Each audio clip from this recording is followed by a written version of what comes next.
मेरी जन्नत मेरी माँ है। मैं जब गिरने लगा उसने मुझे बढ़कर उठाया है। मैं जब वसल्लम काफ़ी वक्त हो गया महफिल पाक का आगाज़ हुआ है, लेकिन बड़े अफसोस की बात यह है कि अभी तक आप हजरात अपने घरों से निकल कर के यहाँ नहीं आए। बड़े ताज्जुब की बात है, जैसा कि आप हजरात को मालूम भी है कि आज हमारी बस्ती के अंदर, बस्ती के अलावा बाहर के मेहमान हजरात शोरा और ख़ुतबा तशरीफ़ ला रहे हैं। कुछ हजरात तशरीफ़ ला चुके हैं, उनकी बेहतरीन नातें और तकरीर आपको समाअत करनी है।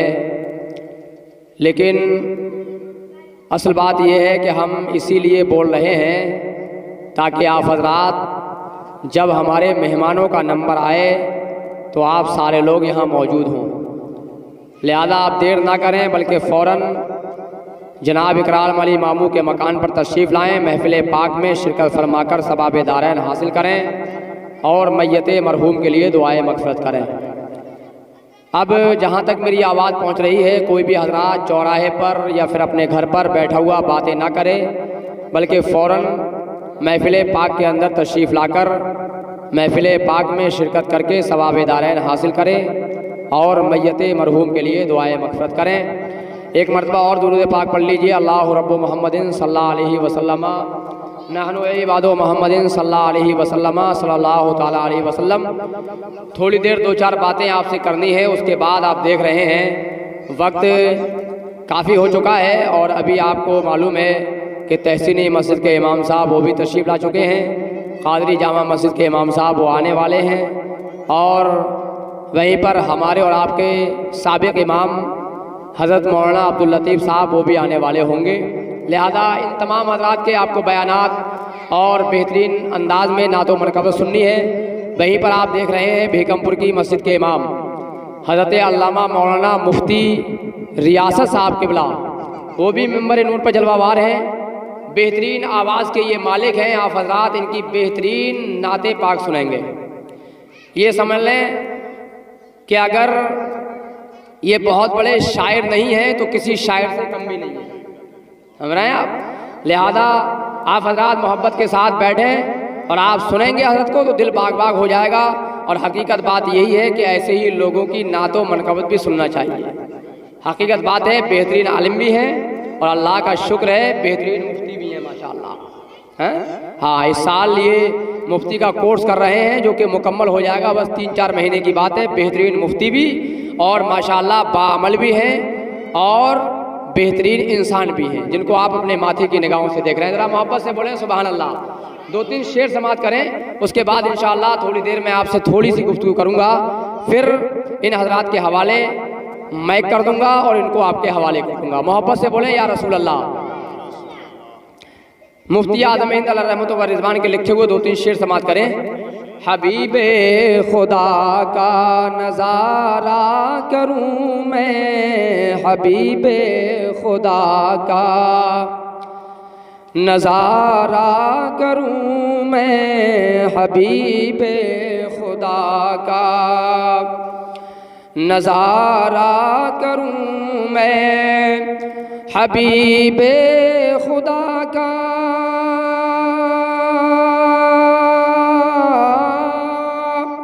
हबीबे खुदा का नज़ारा करूँ मैं, नज़ारा करूँ मैं, दिलो जान उन पर निसारा करूँ मैं, दिलो जान उन पर निसारा करूँ मैं, हबीबे खुदा का।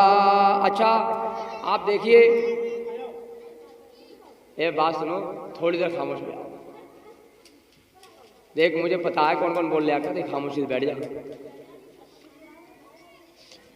ये एक जान क्या है अगर हो करोड़ों, ये एक जान क्या है अगर हो करोड़ों देखिए अकीदा कितना प्यारा है, मोहब्बत से बोले सुभान अल्लाह। क्या शान है मुफ्ती आजम की। ये एक जान क्या है अगर हो करोड़ों, अगर हो करोड़ों या रसूल अल्लाह, तो तेरे नाम पर सबको वारा करूं मैं, तेरे नाम पर सबको वारा करूं मैं, हबीबे खुदा का नज़ारा करूं मैं। और कब्र की जब याद आई मुफ्ती आजम को तो कितना अच्छा शेर इरशाद फरमाया, मोहब्बत से जरा बोले सुभान अल्लाह। मेरा दीनो ईमान फरिश्ते जो पूछे, मेरा दीनो ईमान फरिश्ते जो पूछे, मेरा दीनो ईमान फरिश्ते जो पूछे, फरिश्ते जो पूछे या रसूल अल्लाह, तो तुम्हारी ही जानिब इशारा करूं मैं, तुम्हारी ही जानिब इशारा करूं मैं, हबीबे खुदा का नज़ारा करूं मैं। और मक्ते का शेर समाज करें, मोहब्बत से बोलो यार सुभान अल्लाह। देखो बच्चे तो धुन मचा रहे हैं, लेकिन तुम तो सुभान अल्लाह बोलो। एक मरतबा कहियो भाई बच्चे, कहियो सुभान अल्लाह। जितना मुंह में भी जोर है इतने जोर से पड़ जाएगा सुभान अल्लाह। और जोर से बोलो सुभान अल्लाह। हाँ देखो सुभान अल्लाह बोलो यार, ज़्यादा पंचायत मत करो हैं। अब अगर जो बोलेगा ना तो फिर उसे जो फाता हो गया ना, उसके बाद में जो न्याज मिलेगी किसी नहीं मिलेगी, समझ ली। अगर बोला तो सब काम खराब है, इसलिए खामोश बैठ रही है। बोलना है तो क्या बोलना है, बोलना है तो क्या बोलना है सुभान अल्लाह। क्या? हाँ एक बार बोलो यार सुभान अल्लाह। खुदा खैर से ला ए वो दिन भी नूरी, खुदा खैर से लाए वो दिन भी नूरी, हाँ वो दिन भी नूरी। क्या कि मदीने की गलियां बुहारा करूं मैं, मदीने की गलियां बुहारा करूं मैं, हबीबे खुदा का नज़ारा करूं मैं, दिलो जान उन पर निसारा करूं मैं। दुरूद पाक पढ़ लीजिए। अल्लाहुम्मा सल्ली अला सय्यदना व मौलाना मुहम्मद मुबारक वसल्लम, सल्लु अलैहि सलातun व सलामन अलैका या रसूल अल्लाह या नबी अल्लाह या हबीब अल्लाह सल्लल्लाहु तआला अलैहि वसल्लम। हजरात थोड़ी देर दो चार बातें आपको बता दी जाए, कर दें तकरीर थोड़ी देर। अच्छा, मैंने कुरान अजीम की एक आयत पढ़ी, रब शाह फरमाता है कुल्लु नफ्सिन ज़ाइक़तुल मौत, हर जानदार को मौत का मजा चखना है। यानी आज जो दुनिया में आया उसे दुनिया से जाना भी है। जितने भी जी रूह यानी रूह वाली चीजें हैं उन सबको मौत आनी है, ना कोई बचा है ना कोई बचेगा। जितने आए आकर जाते रहे, चले गए, जितने बचे हैं वो भी जाएंगे, जो आएंगे वो भी जाएंगे। ना कोई बाकी बचा है ना कोई बचेगा, ना कोई हमेशा रहा है ना कोई हमेशा रहेगा। सब आए चले गए, रह रहे हैं, जाएंगे और आएंगे, चले जाएंगे। लेकिन बाकी रहने वाली अगर कोई ज़ात है तो वो वादहू ला शरीक परवरदिगार आलम की ज़ात है, जिसकी शान ये है ला तअखुज़ुहु सिनतुन वला नौम, जिसे किसी वक्त ना नींद आती है ना कोई ऊँघ आती है। वो हमेशा से है, हमेशा रहेगा। उसके वजूद की कोई इब्तिदा नहीं, उसके वजूद की कोई इंतहा नहीं। वो अज़ली भी है, वो अबदी भी है। वो हमेशा से है भी, हमेशा रहेगा भी, उसे कभी मौत नहीं आती।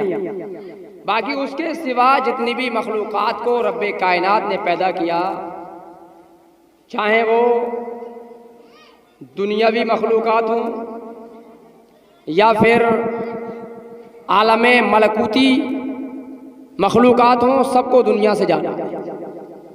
लेकिन आज एक बात मैं आपको ये बताऊं, आज दुनिया के अंदर माहौल ये है कि इंसान दुनिया से जा रहे हैं, सब मर रहे हैं। कभी हमारे भाई, कभी चचा, कभी कोई रिश्तेदार, कभी अजीज़, सबके जनाजों में हम शिरकतें भी कर रहे हैं, जा भी रहे हैं, कब्रिस्तानें भी जा रहे हैं। कब्रिस्तानों में जाने के बाद मिट्टियाँ भी दे रहे हैं, लेकिन उसके बाद इंसान अभी होश में नहीं है, हर इंसान है गाफिल। मैं आज आपको दो चार वो बातें बता करके जाऊंगा और वो बातें बताने की कोशिश करूंगा कि अगर आप याद कर लें और जहन में बिठा लें तो दुनिया के अंदर भी कामयाब, मरने के बाद भी कामयाब। दुनिया के अंदर, दुनिया में रहने वाले लोग भी तुम्हारी ताजीम करें, ये भी तुम्हें मोहब्बत की नज़रों से, मोहब्बत के जुमलों से, बेहतरीन जुमलों से याद करें। और अगर कब्र में पहुंच जाओ तो फरिश्ते भी देख कर कहें, वाह मुस्तफ़ा जाने रहमत का गुलाम आ गया, नबी का आशिक आ गया। आज मौतें जो हो रही हैं, हकीकत यह है, सरकार फरमाते हैं कि इंसान जब किसी के जनाजे में शरीक हो, बिस्मिल्लाहिर्रहमानिर्रहीम,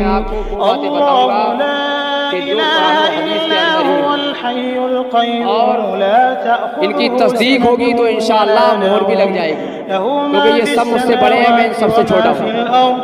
सरकार फरमाते हैं कि दूसरों की मौत पर अपनी मौत को याद किया करो। ये मौतें आना, दुनिया से जाना, ये दुनिया का सिलसिला, ये मौत और हयात का सिलसिला रब्बे कायनात ने इसलिए रखा है ताकि कोई चाहता हो दूसरा जाने वाले से सबक हासिल कर। अगर ये सुनने तो कुछ देर बात समझ में आ रही है, तो मरने वाले को हम देखें तो अपनी मौत को याद करें। अच्छा, याद करने का मतलब क्या है? आजकल याद कब करेगा मौत को इंसान? जब कोई परेशानी आ जाएगी, बुखार आया तो कहेगा या अल्लाह मौत आया है, कहाँ से परेशानी आ गई। जबकि हकीकत तो ये है कि परेशानियों में मौत की दुआ करना हराम है, यानी हजरत मौत की तमन्ना, मौत की दुआ परेशानियों को देखकर, दुनियावी उलझनों को देखकर करना हराम। हाँ, मौत को याद करना जायज़ है। याद करना और है, तमन्ना करना और है।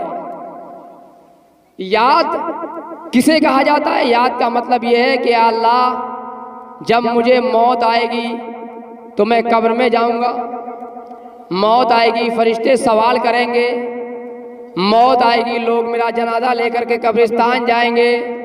मौला मुझे मौत आए तो ईमान की हालत में मौत आए।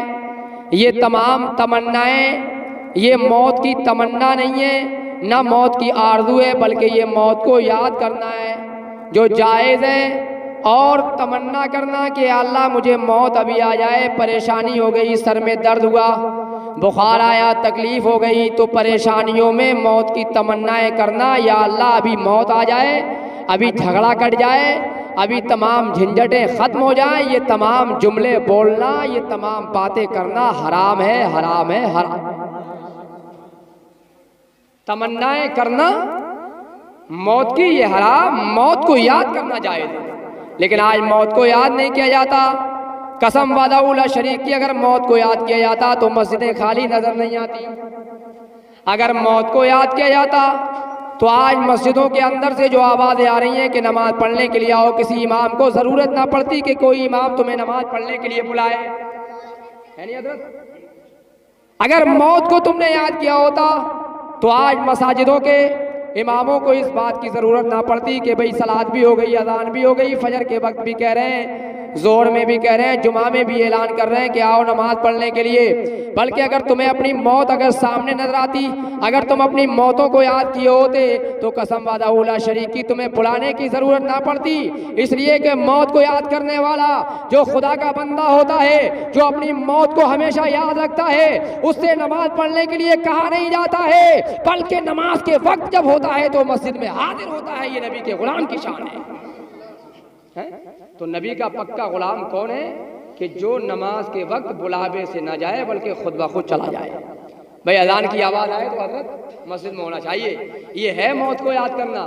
ये तो मौत की तमन्नाएं करना कि साहब बैठ गए यहाँ पर आकर, अरे यार मरना तो है, कब्रिस्तान में गए, अरे यार हमें भी आना है। लेकिन याद रखो ये कब्रिस्तान, एक बड़ी प्यारी बात याद आई। एक साहब जंगल में सफर कर रहे थे घोड़े पर,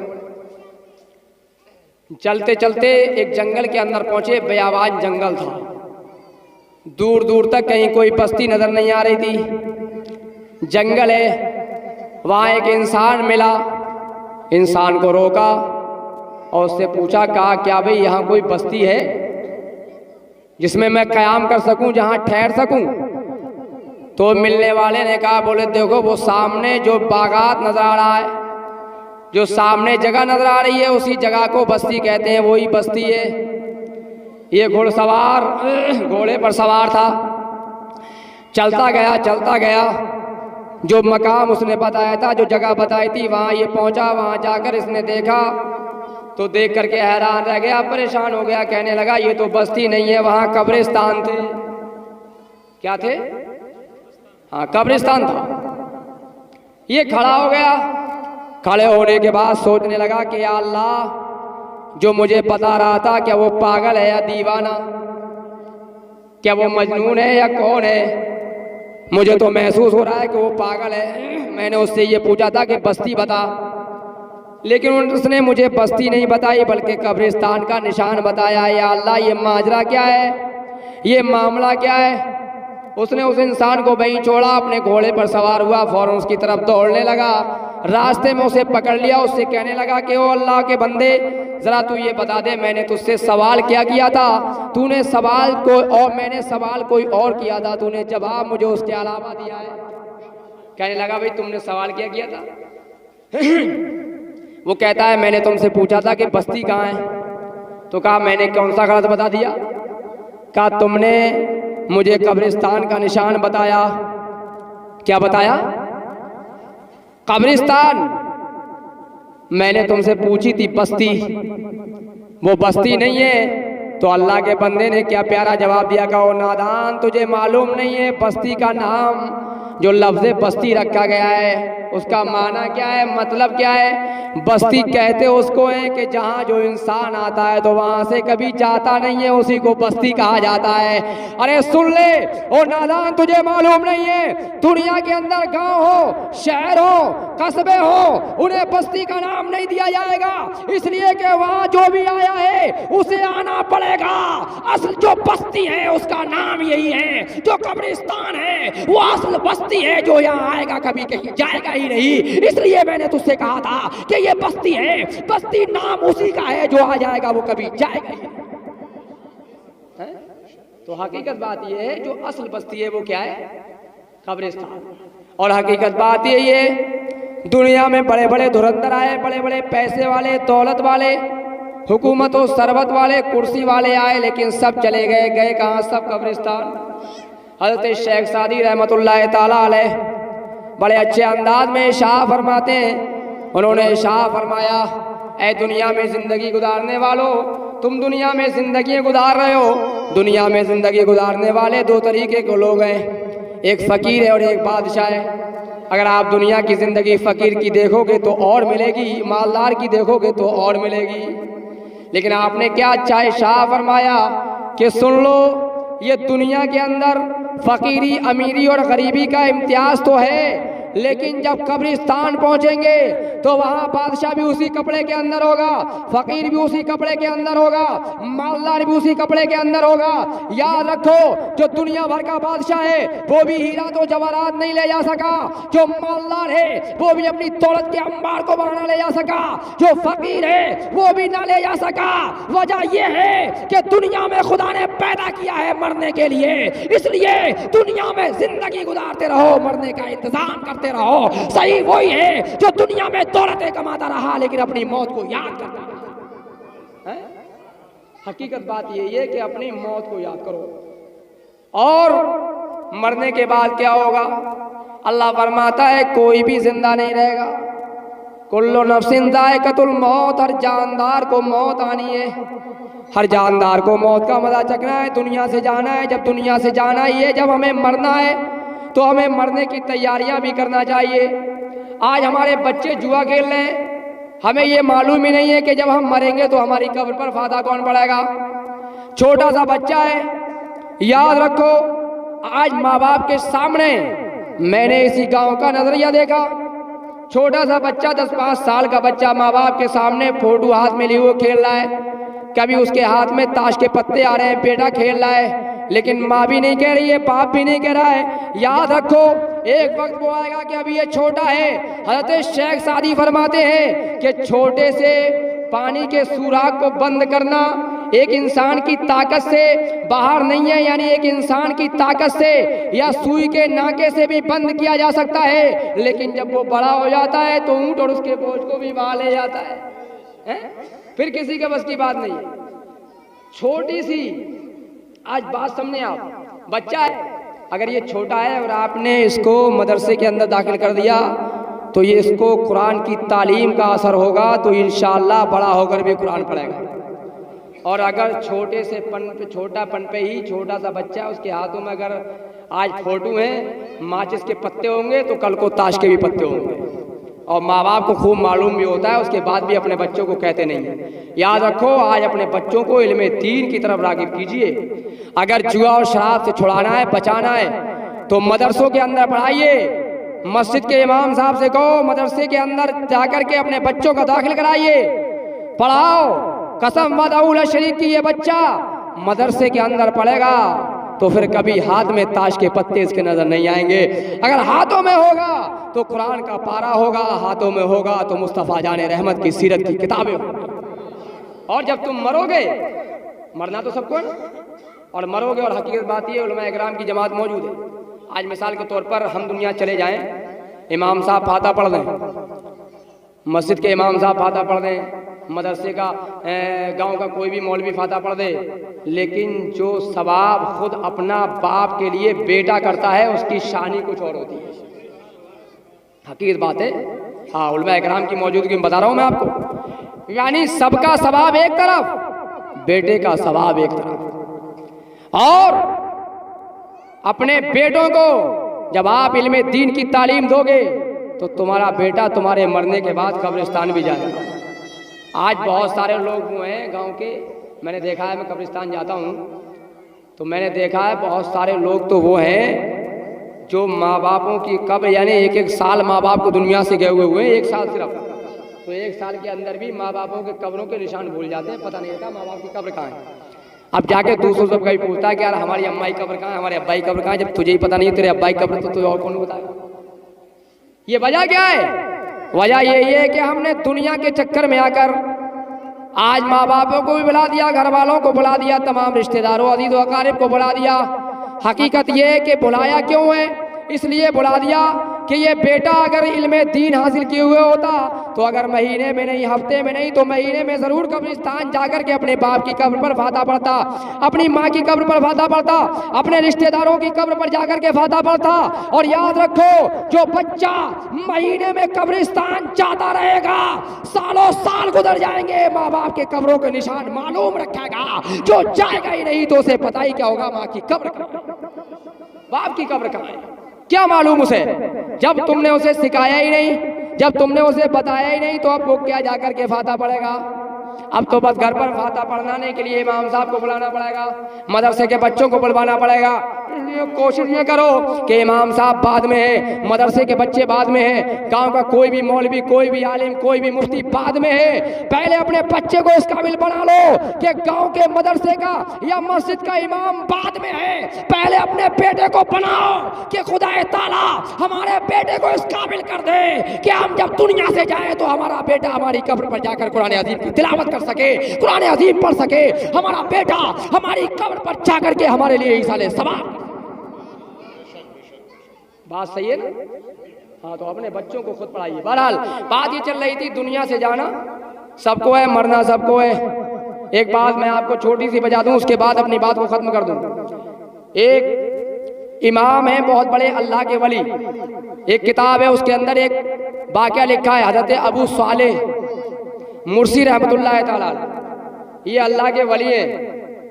तो ये इनका मामूल था कि ये अपने घर से जब भी जाया करते थे तो कब्रिस्तान यानी फजर की नमाज़ पढ़ने के लिए जाया करते थे। तो खुद लिखते हैं कि मैं रोज़ाना उठता था, इतनी पहले उठता था कि नमाज की जमात कायम होने से पहले कब्रिस्तान जाकर के तमाम मुर्दों को ईसाले सवाब किया करता था। सुभान अल्लाह। ये फरमाते हैं कि मैं हर रोज़ जाता था, हर दिन जाकर के कब्रिस्तान में फाता पढ़ता था। एक दिन जुमेरात थी, मैं सुबह ही अपने घर से यानी जैसे ही सुबह का सफ़ेदा नमूदार हुआ मैं चल दिया। मैंने देखा कि अभी वक्त ज़्यादा है, मैं कब्रिस्तान के कोने पर बैठ गया। जैसे ही कब्रिस्तान के कोने पर बैठा, बैठ करके कुरान अजीम की तिलावत करता रहा, फाता पढ़ता रहा, यहाँ तक कि मेरी आँख लग गई, मुझे नींद आ गई। तो मैंने देखा कि तमाम कब्रें फट गईं, तमाम कब्रें फट गईं, तमाम कब्रें शक हो गईं। उन कब्रों से मुर्दे निकल कर के बाहर आ गए, तमाम मुर्दे एक जगह जमा हो गए। उसके बाद जब सारे लोग एक जगह जमा हो गए, मैंने सबको देखा कि बेहतरीन शानदार अच्छे लिबास हैं। सुभान अल्लाह। सारे मुर्दे अपनी कब्रों से निकले, उनके लिबास अच्छे हैं, बेहतरीन उनके कपड़े हैं माशाअल्लाह। अब वो अपनी कब्रों से निकल गए। उसके बाद थोड़ा इंतज़ार करने के बाद कुछ आसमानी अल्लाह के फरिश्ते नाजिल हुए, जिनके पास एक एक तबाक था। सुभान अल्लाह। और वो तबाक नूर के कपड़ों से ढके हुए थे, उन पर कुछ ढका हुआ था। वो अल्लाह की मुकद्दस जमात नाजिल हुई और नाजिल होने के बाद उन्होंने सारे लोगों को बुलाया। हर फरिश्ता हर इंसान को एक एक तबाक देता रहा। वो तबाक लेकर के अपनी अपनी कब्र में जाता रहा, कब्र बंद होती चली गई।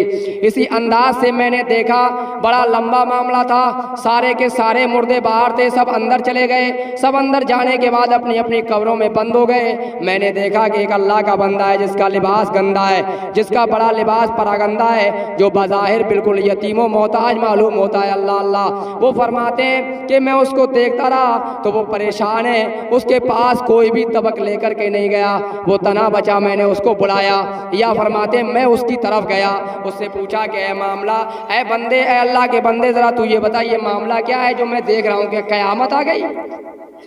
वो कहने लगा ऐसा नहीं है। तो कहा फिर ये मामला क्या है?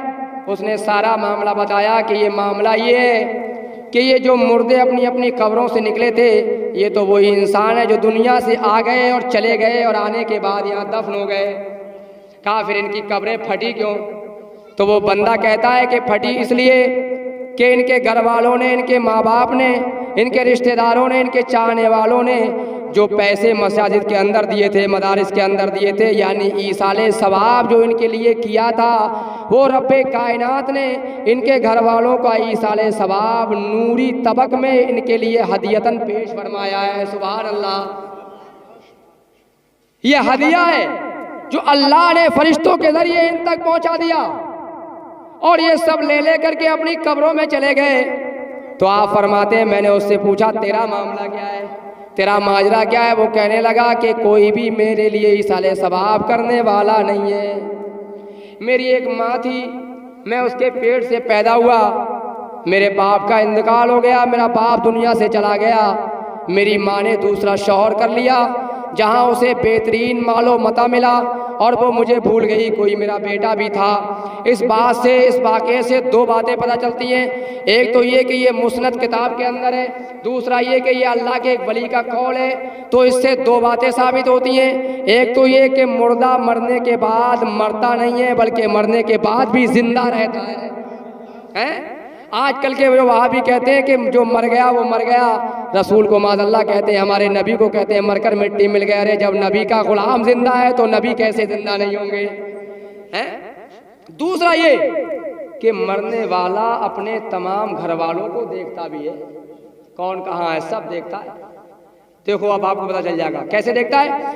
अब वो कहता है कि मेरी माँ थी, मेरा बाप मर गया, मेरे बाप का इंतकाल हो गया, मेरी माँ ने दूसरा शौहर कर लिया, वो उसके घर जाकर माल की फरावानी में मुझे भूल गई, न कभी मेरे लिए इसाले सवाब करती है, न कभी मेरे लिए दुआ करती है। मेरे पास कोई भी सवाब बख्शने वाला नहीं है। जब मेरा कोई है ही नहीं तो फिर वो नूरानी तबक मेरे पास आया ही नहीं। आप फरमाते हैं इसी इसना के अंदर मैं उससे बात करता रहा, और बात करने के बाद मैंने उससे पूछा कि तू अपनी माँ का पता बता, तेरी माँ है कहाँ? सुभान अल्लाह। उसने अपनी माँ का निशान बताया, पता बताया, फला बस्ती के अंदर, फला शहर के अंदर मेरी माँ है।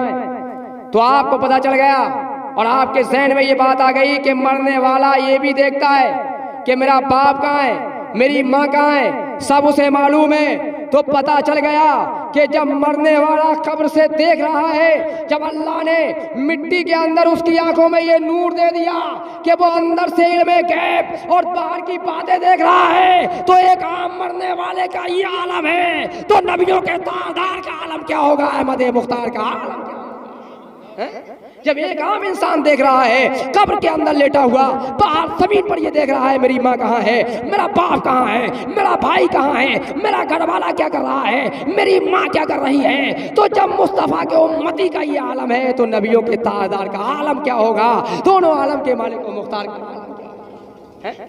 वो बताया, कहने लगे, उसने अपनी माँ का नाम बताया, पता बताया। आप फरमाते मेरी आँख खुल गई। आँख खुलने के बाद मैं उसके पास गया, उसकी माँ के पास पहुंचा। उसकी माँ से मैंने कहा, ओ अल्लाह की बंदी, तू ये बता क्या तेरा कोई बेटा था? आप फरमाते उसने थोड़ा वक्फा लिया, थोड़ी देर खामोश रही, उसके बाद कहा हाँ मेरा एक बेटा था। कहा वो कहाँ है? कहा उसका इंतकाल हो गया। कहा तुझे आज उसके बारे में कुछ याद है? कहा मुझे कुछ याद नहीं।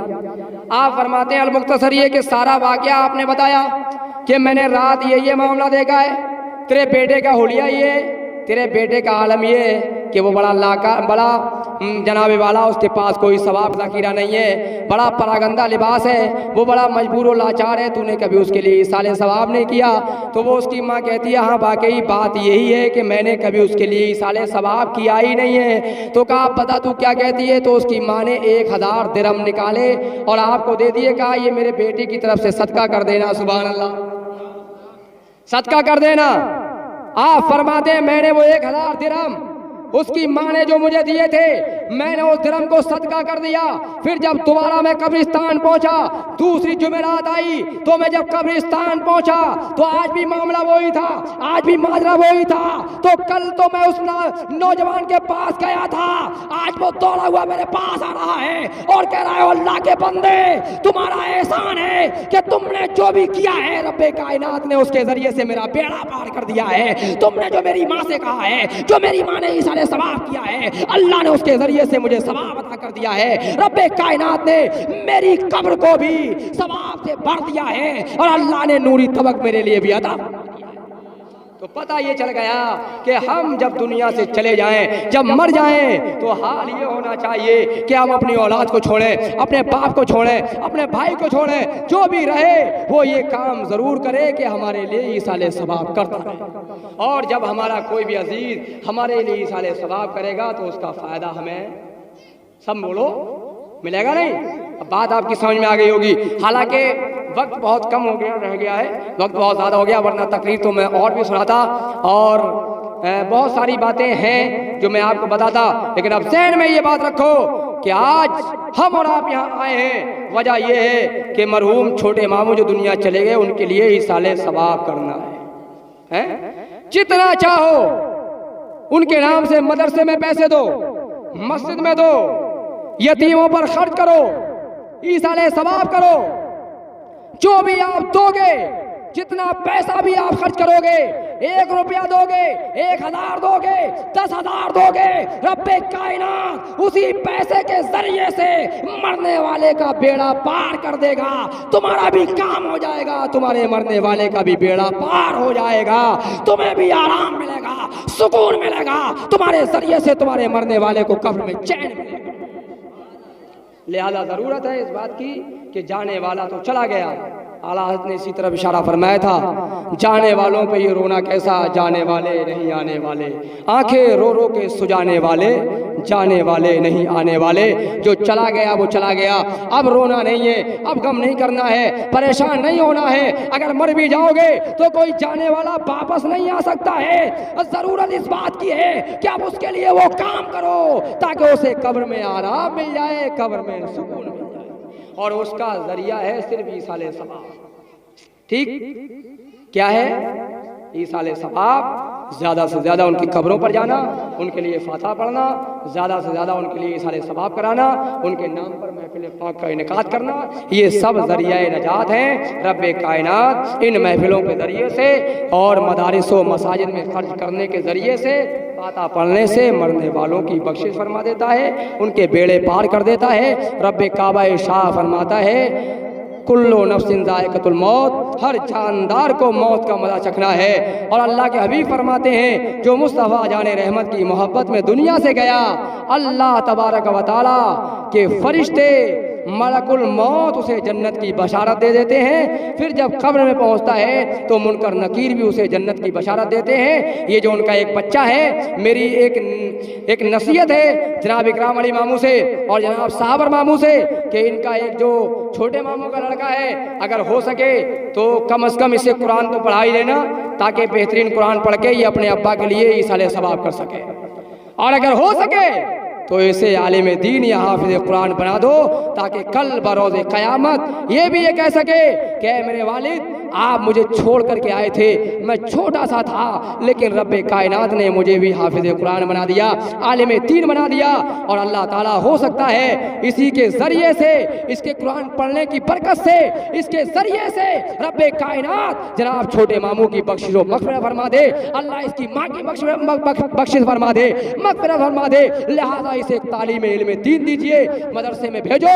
इंशाअल्लाह मेरी जिम्मेदारी है कि इंशाअल्लाह इसको पढ़ाया भी जाएगा और इंशाअल्लाह कोशिश ये की जाएगी, अगर इसकी किस्मत में रहा तो इसे हाफिज कुरान बनाया जाएगा या आलिम दीन भी बनाया जाएगा इंशाअल्लाह।